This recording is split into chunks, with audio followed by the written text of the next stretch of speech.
Hi, I'm Charlie, and I've been employing PAs for the last 16 years. And I've been working at Pathfinders on a variety of their PA employer and PA classes and live sessions since 2023. I've been employing PAs for the last 16 years. In that time, I've learnt that being an employer isn't just about finding the right person, it's about maintaining a good working relationship over time. When things go well, it can be life-changing. A good PA can bring independence, peace of mind, and a sense of partnership. But sometimes things don't go as smoothly. There are times when a PA doesn't meet expectations, when tasks aren't done properly, attitudes shift, or communication breaks down. That's when the real test comes. How do we manage underperformance fairly, effectively, and with respect? One thing that has helped me is having a team leader. My team leader, who is my mum, is not paid. Mum acts as a great third party when discussing issues with my PAs, especially when they are not completing tasks and meeting my needs and could potentially become argumentative. Underperformance doesn't usually appear overnight. It starts small. Maybe your PA starts arriving late, seems distracted, or misses details that used to come naturally. Maybe they're slower to respond, or their work has lost its usual standard. When you've worked with someone for a while, it can be easy to make excuses. They've had a busy week. Maybe it's just a phase. But in my experience, the sooner you notice and address it, the easier it is to fix. I look for patterns and not one-off mistakes. Everyone has off days, everyone forgets something. But if small issues keep cropping up, it's time to have a proper chat before frustration builds up on either side. It's also the best time to discuss your situation with your employer's insurance and ask their advice on how to tackle issues. They will always say that keeping a paper trail is best when addressing problems. Either do it over email or keep notes if you have a meeting. This is probably the hardest part. It can feel awkward or even confrontational to bring up performance issues, especially when you've built trust with your PA, but avoiding the conversation never helps. I've learned to approach it calmly and privately. I might say something like, I've noticed a few things recently that I wanted to talk about. Can we have a chat? The key is to focus on facts and not feelings. Instead of saying you're not doing a good job, I might say, I've noticed the laundry hasn't been done for a few times this week, and it's made mornings a bit more difficult for me. This keeps the conversation objective and specific. It also is important to listen. Sometimes underperformance isn't about unwillingness, it's about misunderstanding or personal challenges. Maybe they didn't realize something was part of their role, or they're struggling with confidence, or even dealing with something at home. Listening helps you understand the root cause before deciding on the next steps. I once had a PA where they had been with me for many years, become a little too comfortable in their role. Over time, started to assert dominance over the other peers, especially the newer ones, and her behaviour turned into bullying. She saw herself as the top dog, which created tension and negativity within the team. I then started losing a lot of PAs. Eventually, this began to decline, and she chose to leave. The turning point came when I became more confident as an employer. I recognized what was happening, addressed the behaviour, and began setting clear boundaries. I liaised with my insurance throughout the entire situation. Clarity is for kindness. After after that first conversation, clarity is everything. I always try to explain exactly what needs to change, why it matters, and what good performance looks like. For example, I need you to arrive at 9 a.m. each day before because I have morning appointments and being late affects the whole day. It helps to agree whether or not together what improvement looks like and when it needs to happen. I usually make some notes to follow up with a short written summary, not to be formal or intimidating, but so both of us remember what had been discussed and can check progress later. I've found that clarity actually reduces stress for both sides. Your PA knows exactly what's expected, and you know you communicated it fairly. Keeping your insurance company informed is also helpful.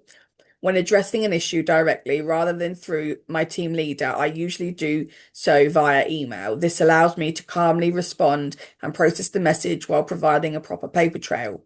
When my team leader handles the conversation, they take notes and sometimes we record the meeting. It's essential to inform your PA beforehand if you plan to record or take notes and to obtain their written consent via email. They may also ask for a copy of the notes for their own records.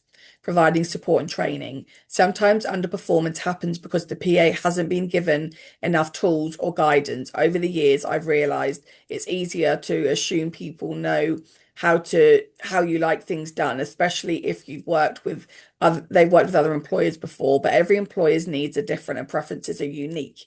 If I sense that that's the issue, I take some time to retrain or show them again. A quick demonstration or a written checklist can make a big difference. Sometimes I'll even do the task together once or twice, not to supervise, but to show exactly what I like. I use Google for everything. I have a Google Drive, and each PA gets a work Google account. On that drive, they can access training videos, pictures of how I like things done, like my bed made, my care plan, my house manual, my employee handbook, all of the things, so that they fully know everything. Throughout their induction, when they're brand new, I keep checking with them. I use an induction checklist and I make sure that they're reading everything, understanding it, and I'm giving them the opportunity to have questions. If I update anything throughout their employment, I email them, tell them so, ask them to email me back if they have any questions and to confirm they've read and understood. It's also worth checking whether the PA feels confident and supported. A lack of confidence can often show up as underperformance. A bit of reassurance can go a long way. I always make sure I give feedback to PAs when they're learning something new or when they are new, so that they know they're doing what they're doing right and what they're not. I also send reminder emails because at the end of the day, they've got a lot to remember and we're all human. So sometimes I send reminder emails to my team with little things that as a collective are getting missed, like collecting the dog poo, doing the washing, cleaning the guinea pig cage, um, things around the house, all that kind of thing. I have a care plan, house manual, and a series of other documents to help my peers understand my needs, preferences, and the guidelines for their role. This includes training videos, photos, and images that show how I prefer my house to be managed. All these resources are accessible via their work account, which provides them clear guidance and visual examples of what I like, how my needs need to be met, and how to meet them. Whenever any of the documents are updated, I email the team, as I've mentioned, and I get them to check with me. It's also useful because if at a later date they come back with, you never told me that, I didn't know that, I wasn't shown that, you can go, actually, you've emailed me in writing that actually you did, or you gave me questions, I answered them, you then said the issue was resolved, you understood. So it's just really helpful for you and your insurance. I keep saying it, but your insurance will always say paper trail is important to keep that paper trail. Setting boundaries and following through. Now, not every situation improves right away, and that's where boundaries come in. If the same issues persist even after discussions and support, it's crucial to establish a clear next step, whether that's a formal improvement plan, additional supervision, or if necessary, terminating the arrangement. Please don't do anything without speaking to your employer's insurance, getting them to guide you through the process. This can be incredibly hard, especially if the PA has been with you a long time. But I've learned the hard way that letting poor performance drag on helps no one. It creates resentment, increases stress, and makes the working relationship uncomfortable. It could also have knock-on effects to the team, and it can, as a collective, make everybody unhappy. It's not about being harsh, it's about being fair, maintaining the quality of support you need to live your life well. You must never take any action against a PA before speaking to your employer's insurance. I've had situations in the past where I raised multiple issues with the PA via email and through my team leader. In these cases, the PA became upset and didn't take the feedback well, as there were so many issues being addressed at once, they felt overwhelmed and even ganged up on. This ultimately led to the PA leaving. In one instance, it didn't help that I had lost my temper shortly before raising the issues with them as my anxiety had reached its limit. This experience taught me the importance of managing my own responses and addressing concerns calmly and gradually, rather than letting it all build up and everybody feeling attacked. When things become difficult, it's okay to ask for help. There are organisations that can help you, your employer's insurance, your funding body. There are many different services, and there are advocacy services, pathfinders of advocacy for people with neuromuscular conditions that you can access. So there is support out there with handling issues. Keeping records of conversations, changes, and agreed actions is also wise. It protects both you and your PA and helps everyone stay accountable. Remember, you're not just managing a job, you're managing a relationship built on trust, privacy, and respect. That deserves careful handling. I've had issues resolved successfully with the support of my team leader. My mum acts as a neutral party. She can see both sides of the situation and handle conversations calmly, whereas I may become anxious and struggle to cope. Having a third party involved helps my PAs feel heard and more comfortable, sharing their opinions than they might comfortable sharing opinions than they might if they were speaking to me directly. Some individuals may be eligible for funding that supports for higher rates of pay for team leaders. If you have someone in your life that you want to be your team leader, some people do get funding for that, and you can either pay one of your peers a higher rate, or a family member, or a friend, or someone from a support service.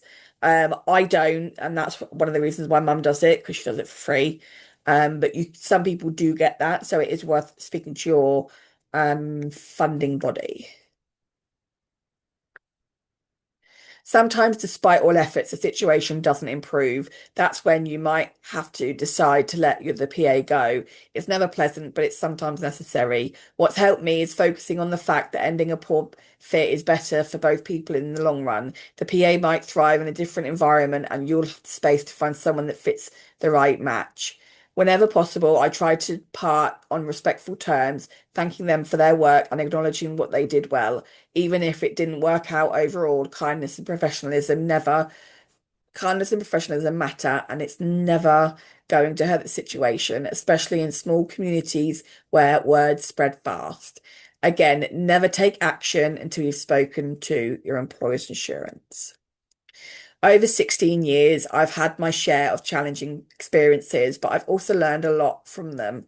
Every underperformance situation has taught me something new about communication, leadership, and my own expectations. In some cases, what started as a rocky patch turned into a really strong partnership. After we had the honest conversations, the working relationship actually became stronger. It built mutual respect and trust. If I had to sum it up, I'd say there are 7 golden rules to managing an underperforming PA. Notice early, don't ignore small issues, communicate clearly and kindly, focus on facts, not emotions. Speak with your insurance, always speak with your employer's liability insurance at the start of any underperforming PA issues. Support improvement, retain guidance and encourage. Set boundaries, be fair but firm when needed. Reflect and learn. Every challenge teaches you something for the next time. Be picky. Always remember to pick your battles.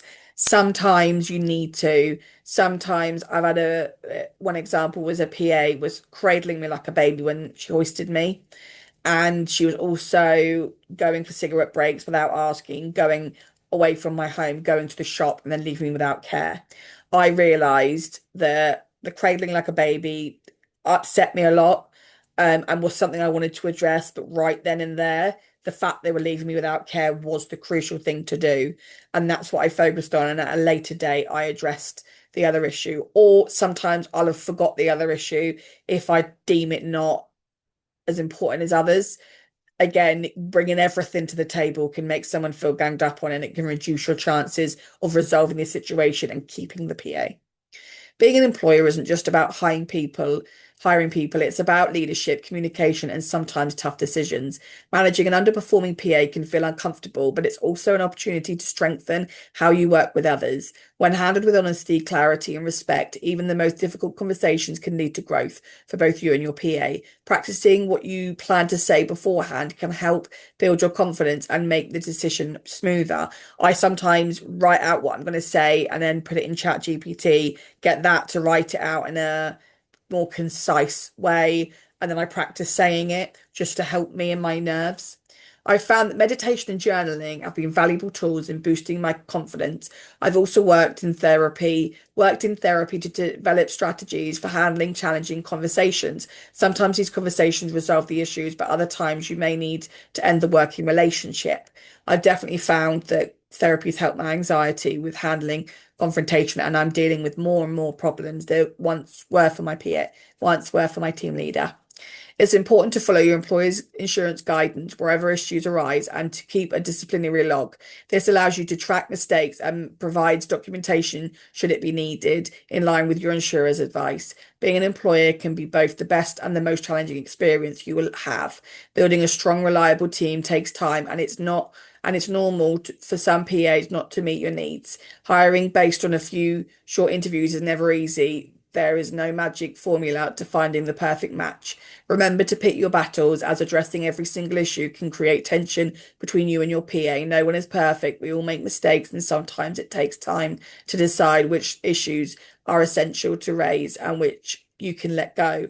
For example, one of my PAs they would clean my guinea pig cage in a way I didn't like. And they didn't set out the cage correctly for my guinea pigs' safety. And they also, mum didn't like the way they were hoovering, that they'd missed things in the hoover. And so I spoke to mum and I said, right, let's decide what's the most important for us. We valued the safety of the guinea pigs, so we brought that issue up. And instead, the issue around the hoovering went in one of my reminder emails that I sent to the team on little things they're forgetting. So we decided to handle that way. The key is to treat each experience as a learning opportunity. Always speak up when you're unhappy and address minor issues because they escalate into major ones. With patience, reflection, and clear communication, you'll gradually build the team that works best for you. And yeah, that's just a few things on managing an underperforming PA. I hope you all found that useful, and thank you very much.